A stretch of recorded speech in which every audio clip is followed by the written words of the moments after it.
السلام عليكم. أعوذ بالله من الشيطان الرجيم. بسم الله الرحمن الرحيم، والصلاة والسلام على رسولنا محمد سيد الأولين والآخرين. مدد يا رسول، مدد يا سادات أصحاب، مدد يا رجال الدستور، مولانا شاء الله فاز أصحاب محمد كان مدد طريقتنا والصحبة والخير في الجميع. بسم الله الرحمن الرحيم. وما بال نفسي ونفس الأمارة من سوء إلا ما رحم ربي، إن ربي غفور رحيم. صدق الله العظيم. Nefsimizi iyi, sağlam saymayız diyor ayet-i kerime. Nefis devamlı kötülüğü emreder. Kötülüğü ister, onu tutmak lazım. Onu istediğini yapmamak lazım. Şimdi çoğu insan işte nefsimle mücadele ediyor. Onu bilsen gene iyidir. Bazıları doğrudan nefis ne istiyorsa onu veriyor. Onu mücadele yapmaz lazım. Onu küçükten beri aileler çocuklarını nefislerine hakim olsun diye onların da ufak öyle terbiye edip her şeyi istedikleri gibi her şeyini vermek iyi değil aslında. Vereceksin, onun ne olduğunu bilmesi lazım, kıymetini bilmesi lazım. Ondan sonra her şey hemen olmaz diye bilmesi lazım. Sabır ister. Şimdiki insanlar bir acayip olmuş. Eski insanlar, çocuklar aile babalarına, analarına hizmet ederdi. Şimdikiler insanlar, çocukları bırakın, şimdiki insan çocuğuna hizmet değil de hayvanlara bile, köpeğe oluyor, onun hizmetinde oluyor. Bütün gün ne yiyecek, ne içecek, nereye götüreceğim, ne yapacak diye, ne istiyor bu hayvan diye bakıyor, ona hizmet ediyor. Onun peşinden koşturuyor. Günde yemeğini, içeceğini, bilmem vitaminini diye, nedir diye bakıyor. Onun hizmetinde oluyor. Halbuki hizmet Allah için hizmet olacak. Allah'a hizmet edeceksin. Bu nefsini, çocukları da ona göre terbiye edeceksin.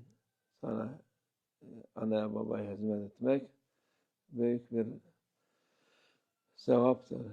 Lazım olandır. Allah Azze ve Kur'an'da, Azimüşşan'da onu da buyuruyor, söylüyor. Onu yaparsa güzel nesiller çıkar. Yapmasa işte gördüğümüz gibi acayip insanlar sırf nefisler ne istiyorsa küçüğünden büyüğüne her istediğini yapıyor. Bir de işte şimdi kanunlar çıkarıyor ki 18 aşağı olunca ceza az oluyor.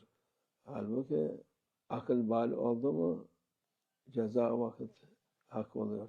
Ceza ne zaman hak oluyor? Namaz farz olduğu vakit. Farz da akıl bali olduğu vakit. İnsan, kadın ya da erkek, onların halleri o akıl bali olduğu hallerde de, yani insan artık evlenirse çocuğu olur gibisinden o vakit ceza, günah filan hepsi yazılır ona. Allah Azze ve Celle yazdığı günahı sen dünyada istediği gibi yapsın diye şey yapamazsın. Ondan sonra başına böyle gelir. Her tarafta kötülük,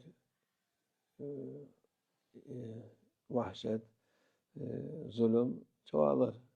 Çünkü o yaşa kadar, akıl bali olduğu yaşta onu zapt etmezsen daha sonra zapt etmesi zordur.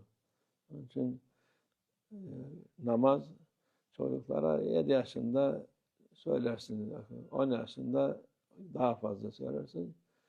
Akıl bali olduğu vakit işte 13, 15, 15'ten fazla değil, daha az, hatta şimdi bugünlerde daha yedikleri yemeklerden daha erken akıl bali oluyorlar.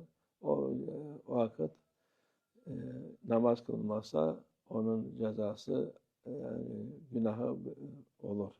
Hatta dediğimiz gibi akıl bali olmadan önce günah sayılmaz da yapması daha iyidir. Daha sevaptır.